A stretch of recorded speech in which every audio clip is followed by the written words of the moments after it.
Generally కడుపులో fibroids అనేవి గర్భసంచిలో వచ్చే గడ్డలండి. లైక్ ఫైబ్రాయిడ్ అనేది గర్భసంచిలో మజిల్స్ ఉంటాయి. ఆ మజిల్స్‌లో ఉన్న సెల్స్ మూలంగా మల్టిప్లై అవుతాయి అన్నమాట. మల్టిప్లై అంటే ఒక చిన్న సెల్ స్లోగా పెరిగి పెరిగి పెద్దది గెడ్డలాగా ఫార్మ్ అవుతుంది. వాటిని ఫైబ్రాయిడ్స్ అంటారనమాట. ఈ ఫైబ్రాయిడ్స్ రకరకాలు ఉంటాయి. గర్భసంచి టోటల్‌గా పైన భాగము, మధ్యలో భాగము, లోపల భాగం అనేది డివైడ్ అయ్యేది ఉంటుందండి. దాని ప్రకారం చూసినట్లయితే గర్భసంచి పై భాగంలో వచ్చే ఫైబ్రాయిడ్స్ మూలంగా మనకి అబ్నార్మాలిటీస్ ఉండే అవకాశం తక్కువ ఉంటుందండి. అది ఓన్లీ గడ్డలాగా ఫార్మ్ అవుతుంది కానీ ఆ సబ్సీరోజల్ ఫైబ్రాయిడ్ అంటారు. దాని మూలంగా ప్రెగ్నెన్సీ రావడానికి ప్రాబ్లమ్ అవ్వడం కానీ, లేకపోతే హెవీ బ్లీడింగ్ అవ్వడం కానీ అయ్యే అవకాశం తక్కువ ఉంటుందండి. సబ్సీరోజల్ ఫైబ్రాయిడ్ సైజుని బట్టి ట్రీట్మెంట్ ఇవ్వడం అనేది జరుగుతుందండి. ఒకవేళ సబ్సీరోజల్ అంటే గర్భసంచి పై భాగంలో ఉండే ఫైబ్రాయిడ్స్ అనే మూలంగా మనకి ఏమీ ప్రాబ్లం అనేది రావడం లేదు, చిన్నగానే ఉంది అంటే మనం ట్రీట్మెంట్ తీసుకోవాల్సిన అవసరం ఏమీ లేదు అండి. అదే గర్భసంచి మధ్య భాగంలో ఉన్న వాటిని ఇంట్రామస్కులర్ ఫైబ్రాయిడ్స్ అంటారనమాట. ఈ ఇంట్రామస్కులర్ ఫైబ్రాయిడ్స్ ఏంటి అంటే మనకి నెంబర్ ఎన్ని ఉన్నాయి, ఎక్కువ నెంబర్ ఉంటే వాటికి ట్రీట్మెంట్ పడుతుంది. ఒకటే నెంబర్ ఉంది, ఒక 4 సెంటీమీటర్స్ కన్నా తక్కువ ఉంది ఫైబ్రాయిడ్ అంటే వీటికి మనం ట్రీట్మెంట్ తీసుకోవాల్సిన అవసరం ఏమీ ఉండదండి. సో గర్భసంచి లోపల పైభాగంలో ఉన్న ఫైబ్రాయిడ్స్ అంటే సబ్మ్యూకోజల్ ఫైబ్రాయిడ్స్ అంటారు. లేదు అంటే ఈ పెద్ద ఫైబ్రాయిడ్ మధ్యలో ఉన్న ఫైబ్రాయిడ్ గర్భసంచి లోపలికి ప్రొట్రూడ్ అవుతుంది, అంటే లోపల దాకా వెళ్తుంది, ఒక 4 సెంటీమీటర్స్ కన్నా ఎక్కువ ఉంది, మల్టిపుల్ ఫైబ్రాయిడ్స్ ఉన్నాయి, ఒకటి కన్నా ఎక్కువ ఫైబ్రాయిడ్ ఉంది, ప్రెగ్నెన్సీ అనేది రావడం లేదు, వేరే కారణాలు ఏదైనా ఉంటే ఈ ఫైబ్రాయిడ్స్కి ట్రీట్మెంట్ అనేది ఇవ్వాల్సి వస్తుందన్నమాట. ఫైబ్రాయిడ్స్ ఉన్న వాళ్ళకి ఎటువంటి ప్రాబ్లమ్స్ అనేవి ఉంటాయి. జనరలీ ఫైబ్రాయిడ్స్ ఉన్న వాళ్ళకి హెవీ బ్లీడింగ్ అనేది కంప్లైంట్ చేస్తుంటారు. అంటే నార్మల్గా సైకిల్స్ అనేవి మనకి in and around like 28 days సైకిల్స్లో ఒక 3 to 4 డేస్ అనేవి ఎక్కువగా అవుతుంది, కొంతమందికి 5 డేస్ దాకా వెళ్తుంది. ఈ ఫైబ్రాయిడ్స్ ఉండే వాళ్ళకి కండిషన్స్ సిమ్టమ్స్ ఎలా ఉంటాయంటే హెవీ బ్లీడింగ్ అంటే 7 నుంచి 8 డేస్ దాకా బ్లీడింగ్ అవడం అనేది జరుగుతుంది. లేదు అంటే గడ్డలుగా పట్టడము, పీరియడ్ టైంలో విపరీతమైన పెయిన్, దాన్ని డిస్మెనోరియా అంటారు, విపరీతమైన పెయిన్ రావడం అనేది జరుగుతుంది. ఈ మోస్ట్ కామన్ సిమ్టమ్స్గా ప్రెజెంట్ చేస్తారు. కొంతమంది ఏంటంటే సైజ్ ఆఫ్ ద ఫైబ్రాయిడ్ ఎక్కువ ఉంది అనుకోండి, అంటే పెద్ద సైజు ఉన్నప్పుడు యూరిన్కి వెళ్ళడానికి ప్రాబ్లం కంప్లైంట్ చేస్తారు, లేకపోతే కడుపులో ఏదో గడ్డలాగా తెలుస్తుంది మేడం అని చెప్పేసి ఆ కంప్లైంట్స్ మనకి ప్రెజెంట్ చేయడం అనేది జరుగుతుందన్నమాట. అదే మనకి ప్రెగ్నెన్సీ రాకుండా ఉండడానికి ఫైబ్రాయిడ్స్ ఏ రకంగా కారణం అవుతాయి అంటే, ఎప్పుడైనా సరే ఫైబ్రాయిడ్ అనేది పెద్దగా ఉన్నప్పుడు ఏంటి అంటే ఫైబ్రాయిడ్ సైజుని బట్టి లోపల ఎనాటమీ అనమాట, అంటే గర్భసంచి లోపల ఎనాటమీ ఏదైతే ఉందో నార్మల్గా ఉండాల్సిన స్ట్రక్చర్ అనేది చేంజ్ అయిపోతుంది. అంటే ట్యూబుల దగ్గర ఫైబ్రాయిడ్స్ ఉండడం మూలంగా ట్యూబ్ ఓపెనింగ్ స్వల్పంగా క్లోజ్ అవడం కానీ, లేకపోతే ట్యూబ్ అనేది ఫైబ్రాయిడ్ దగ్గర ఉండడం మూలంగా ట్యూబ్ వంకరగా ఉండడం కానీ మనకి ప్రెగ్నెన్సీ రాకపోవడం అనేది జరుగుతుంటుంది. కొంతమందికి ఫైబ్రాయిడ్స్ అనేవి గర్భసంచి మధ్య భాగంలో కూడా ఉంటాయి. ఆ ఫైబ్రాయిడ్ మూలంగా ప్రెగ్నెన్సీ అనేది బిడ్డగా తయారీ అయినా సరే అతుక్కపోవడం అనేది జరుగుతుంటుంది అనమాట.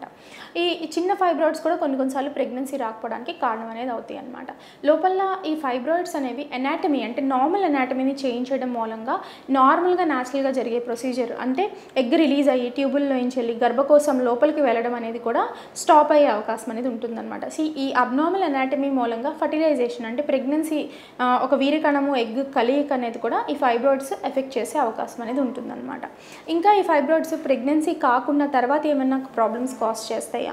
ఫైబ్రాయిడ్ ఉన్న వాళ్ళు ప్రెగ్నెన్సీ అనేది వచ్చినట్లయితే కొంతమందికి బ్లీడింగ్ అయ్యే అవకాశం ఉంటుంది, కొంతమందికి అబార్షన్ అయ్యే అవకాశం అనేది ఉంటుంది. కొంతమందికి ఏంటి అంటే ఫైబ్రాయిడ్స్ సైజు పెరిగి ప్రెగ్నెన్సీలో ఆ ఫైబ్రాయిడ్ మూలంగా విపరీతమైన పెయిన్ కంప్లైంట్ చేస్తుంటారు అనమాట. దాన్ని రెడ్ డీజనరేషన్ అంటారు. సో ఫైబ్రాయిడ్ ఉండే పేషెంట్స్ కామన్గా ప్రజెంట్ చేసే కంప్లైంట్స్ కానీ, ప్రెగ్నెన్సీలో ప్లేస్ చేసే కంప్లైంట్స్ కానీ, ఇన్ఫర్టిలిటీ సమస్య అంటే ప్రెగ్నెన్సీ రాకపోవడానికి కానీ మెయిన్లీ కారణం అనేది కనిపిస్తుంది అనమాట. వీటికి ఏ రకమైన ట్రీట్మెంట్స్ అనేవి ఉంటాయి? జనరల్గా అంటే ఫైబ్రాయిడ్స్ చిన్నవైతే మాత్రం చిన్న మెడిసిన్స్ సరిపోతుంది. ఒకవేళ సైజ్ ఆఫ్ ద ఫైబ్రాయిడ్ కొంచెం 4 సెంటీమీటర్స్ కన్నా తక్కువ ఉంది, అబ్నార్మల్గా బ్లీడింగ్ అవుతుంది అంటే మాత్రం ఇంజెక్షన్స్ ద్వారా ఫైబ్రాయిడ్స్ని సైజ్ అనేది తగ్గించవచ్చండి. ఇంజెక్షన్స్ అనేవి మన మంత్లీ ఇంజెక్షన్స్ సుమారుగా 3 నుంచి 6 నెలల దాకా ఇచ్చుకొని సైజ్ ఆఫ్ ద ఫైబ్రాయిడ్స్ని తగ్గించుకోవచ్చు. అదే ఫైబ్రాయిడ్ ఎక్కువగా ఉంది, ఇంజెక్షన్స్కి మనకి రెస్పాండ్ అవ్వడం లేదు, కొంతమంది పేషెంట్స్ విత్ ఇంజెక్షన్స్ రెస్పాండ్ అవ్వరు, ఆ కండిషన్స్లో అయితే మాత్రం మయోమెక్టమీ అంటారండి. మయోమెక్టమీ అంటే ఫైబ్రాయిడ్ గడ్డని తీయడం అనేది జరుగుతుందన్నమాట. మయోమెక్టమీ ద్వారా ఫైబ్రాయిడ్స్ని మనం తీసి దాన్ని లాప్రోస్కోపీ పద్ధతి ద్వారా బయటికి తీసేస్తాం. అదొక పద్ధతి ఉంటుందండి. మయోలైసిస్ అంటారండి. అంటే చిన్న ఫైబ్రాయిడ్స్ ఉండగా లేజర్తో కరిగించడం అనేది చేసుకోవచ్చు. రీసెంట్గా చాలా అడ్వాన్సెస్ వచ్చాయండి. ఎంఆర్ఐ ద్వారా సైజ్ ఆఫ్ ద ఫైబ్రాయిడ్స్ని తగ్గించే ట్రీట్మెంట్ కూడా వచ్చిందండి.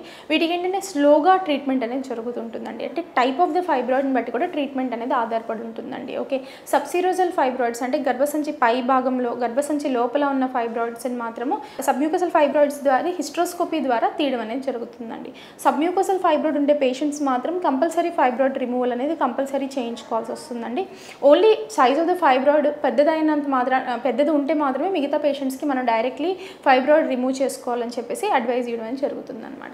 ఈ ఫైబ్రాయిడ్స్ అనేవి ఏ రకంగా మనకి నెక్స్ట్ ఏమైనా ఛాన్సెస్ ఉంటాయంటే రికరెన్స్ ఆఫ్ ద ఫైబ్రాయిడ్ అనేది కామన్ అండి. ఎందుకంటే ఈ ఫైబ్రాయిడ్ గడ్డలు అనేవి మనలో ఉన్న హార్మోన్ బేసిస్ మీద వస్తుందండి. అంటే మనలో గర్భసంచిలో ఉన్న మజిల్ హార్మోన్కి రియాక్ట్ అవ్వడం ద్వారానే గడ్డలు ఫార్మ్ అవుతాయండి. మనకి పీరియడ్స్ రెగ్యులర్గా వస్తున్న వాళ్ళందరికీ ఫైబ్రాయిడ్స్ రికరెన్స్గా ఉండే అంటే పీరియడ్స్ వస్తున్న ప్రతి పేషెంట్కి రికరెన్స్ ఉండే ఛాన్సెస్ అనేది ఉంటుందండి. సో ఇవి మీరు ఫైబ్రాయిడ్స్ గురించి తెలుసుకోవాల్సిన విషయాలు. ఇన్ఫర్టిలిటీ సమస్య బాధపడుతున్న వాళ్ళకి ఎటువంటి అపోహలు ఉంటాయి, ఎటువంటి అపోహల మూలంగా ట్రీట్మెంట్స్కి రావడానికి భయపడతారు, దీని గురించి వివరించుకుందాం.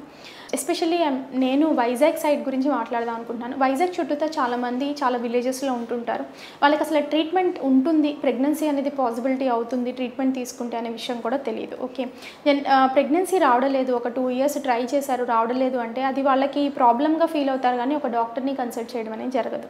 ట్రీట్మెంట్కి వచ్చిన వాళ్ళు అందరికీ పెద్ద ట్రీట్మెంట్స్ ఉంటాయి, పెద్ద ట్రీట్మెంట్స్ చేస్తారు. ఇవన్నీ జనరల్ అపోహలండి. పేషెంట్కి అసలు ప్రెగ్నెన్సీ రావడలేదు అంటే ఫస్ట్ మనం తెలుసుకోవాల్సింది ఏంటంటే ప్రెగ్నెన్సీ ఎందుకు రావడలేదు, ఏ కారణాల మూలంగా రావడలేదు అని చెప్పేసి thorough evaluation both male and female అంటే భార్యని భర్తని ఇద్దరిని కూర్చోబెట్టి వాళ్ళని ఎవాల్యుయేట్ చేయడం అనేది వెరీ ఇంపార్టెంట్ అండి. ఎందుకంటే ఓన్లీ ఏంటి అంటే మేము క్యాంప్స్కి వెళ్తుంటాం ఇన్ అండ్ అరౌండ్, అప్పుడు కూడా ఓన్లీ వైఫ్సే వస్తుంటారు ప్రెగ్నెన్సీ రావడలేదని, వాళ్ళ హస్బెండ్స్ ఎప్పుడు తీసుకురారు. హస్బెండ్లో కూడా ప్రాబ్లం ఉందని చెప్పేసి టెస్ట్ చేస్తే అనే అర్థం కాదనే విషయం వాళ్ళకి అసలు తెలియదు అనమాట. సో ప్రెగ్నెన్సీ రావడలేదు అంటే ఇన్ఫర్టిలిటీ కపుల్గా ఎవాల్యుయేట్ చేయాలి. ఒక్క ఫీమేల్ని ఎవాల్యుయేట్ చేస్తే సరిపోదు. ఈ ఫీమేల్స్ని ఎవాల్యుయేషన్లో ఏంటి అంటే బేసిక్గా మనం చేసేది గర్భసంచి యొక్క స్కాన్. ఇది బేసిక్ స్కాన్. మనం బేసిక్ స్కాన్లో ఏంటి అంటే స్కాన్లో గర్భసంచిలో గడ్డలు ఏమన్నా ఉన్నాయా, అండాశయం సైజ్ ఏమన్నా ఉందా, సిస్టులు ఏమన్నా ఉన్నాయా, లేకపోతే గర్భసంచి వాప్ ఏమన్నా ఉందా, చిన్న బేసిక్ స్కాన్ ద్వారా మనకి ఇది ఐడెంటిఫై అయితే అయిపోతుందండి. సో ఈ బేసిక్ స్కాన్లో ఏమైనా అబ్నార్మాలిటీ కనిపిస్తే ఓహో దీని మూలంగా ప్రెగ్నెన్సీ రావట్లేదని ఐడెంటిఫై చేయొచ్చు. ఓకే, ఒకవేళ బేసిక్ స్కాన్ చేసి నార్మల్గా ఉంది పేషెంట్ అంటే మాత్రం వివిధ రక్త పరీక్షలు 2-3 చేయించుకోవాల్సి వస్తుంది. థైరాయిడ్ మూలంగా కూడా ప్రెగ్నెన్సీ రాకుండా ఉంటుంది. థైరాయిడ్ అనేది ఒక హార్మోన్ మన బాడీలో. ఆ హార్మోన్ అనేది ఎప్పుడైతే హెచ్చుతగ్గులు అవుతాయి అంటే థైరాయిడ్ ఎక్కువైన ప్రాబ్లమే, థైరాయిడ్ తక్కువైన ప్రాబ్లమే. కొంతమందికి ఓన్లీ ఇర్రెగ్యులర్ సైకిల్స్ కంప్లైంట్ చేసే వాళ్ళకి థైరాయిడ్ టెస్ట్ చేయించుకుని చిన్న అబ్నార్మాలిటీ కరెక్ట్ చేస్తే వాళ్ళకి రెగ్యులర్ సైకిల్స్ అయిపోతాయి. సో థైరాయిడ్ టెస్ట్ అనేది మ్యాండేటరీగా చేయించుకోవాల్సింది. కొంతమందికి ఏంటి అంటే జనరల్ ఎగ్జామినేషన్ చేసినప్పుడు కొంతమందికి బ్రెస్ట్ నుంచి కొంచెం మిల్క్ లాగా ప్రొడ్యూస్ అవుతూ ఉంటుంది. దాన్ని ప్రొలాక్టిన్ హార్మోన్ అనేది ఇంక్రీజ్ అవడం వల్ల వస్తుంది. కొంతమందికి ఏంటంటే ఓవర్ స్టిమ్యులేషన్ మూలంగా వస్తుంది అనమాట. మనం హార్మోన్ టెస్ట్ చేయించినా సరే నార్మల్గా ఉంటుంది. దాన్ని గెలాక్టోరియా అంటారనమాట. సో ఈ జనరల్ ఎగ్జామినేషన్ చేసి ఈ ప్రాబ్లం కనిపించినప్పుడు సీరం ప్రొలాక్టిన్ అనే హార్మోన్స్ కూడా మనం ఈ పేషెంట్స్కి చేయించుకోవాల్సి వస్తుంది. సో హిమోగ్లోబిన్ ఎంత ఉంది అని చెక్ చేయించుకోవడము. కొంతమందికి నులిపురుగుల సమస్య అంటే మనకి బాడీలో నులిపురుగులు ఉండడం మూలంగా ఏంటంటే హిమోగ్లోబిన్ అనేది తగ్గుతుందన్నమాట. సో ఈ చిన్న ఫ్యాక్టర్స్ వల్ల కూడా మనకి ప్రెగ్నెన్సీ అనేది కొంచెం డిలే అయ్యే అవకాశం ఉంటుంది. So basic investigations haemoglobin, thyroid, serum prolactin levels ఒక బేసిక్ స్కాన్ అనేది ఫీమేల్స్లో చేయించుకోవడం ద్వారా ప్రాబ్లం అనేది ఏంటి అని కనిపెట్టచ్చు. అలాగే మగవాళ్ళలో ఏంటి అంటే వీరికణాలు అనేది వెరీ ఇంపార్టెంట్ అనమాట. ఇదివరకు కాలంలో అరౌండ్ 30% దాకా మేల్ ఇన్ఫర్టిలిటీ అంటే మగవాళ్ళ కారణం మూలంగా ప్రెగ్నెన్సీ రాకపోవడం అనేది జరుగుతుంది. But now it has increase to almost 40-50%. ఆడవాళ్ళలో ఏమైతే ప్రాబ్లం మూలంగా ప్రెగ్నెన్సీ రావడలేదు అంతే ఛాన్సెస్ 50% మగవాళ్ళలో లోపాలు కూడా కనిపిస్తున్నాయి. సో ఓన్లీ ఫీమేల్స్ని అంటే ఇర్రెస్పెక్టివ్ అండి. అంటే మనకి ఏంటి అంటే సోషల్ కండిషన్స్, ఎడ్యుకేషన్ ఇవే అనుకుంటున్నాం మనం. నాట్ ఓన్లీ ఇన్ సిటీస్ అంటే మనం చేసే వాతావరణం కూడా ఈవెన్ ఇన్ విలేజెస్ అంటే కొంచెం పెరిఫెరీకి వెళ్ళినప్పటికీ మగవాళ్ళలో లోపం అనేది కనిపిస్తుంది. కారణం మనం ఎన్విరాన్మెంటల్ చేంజెస్ అయి ఉండొచ్చు. అదేంటంటే ఎక్కువ ఫార్మింగ్ ఉంటుంది, పెస్టిసైడ్ యూసేజ్, డ్రగ్ ఇండస్ట్రీస్ కానీ వీటన్నిటి మూలంగా వీరికణాల్లో లోపం ఉండే అవకాశం అనేది ఉంటుందన్నమాట.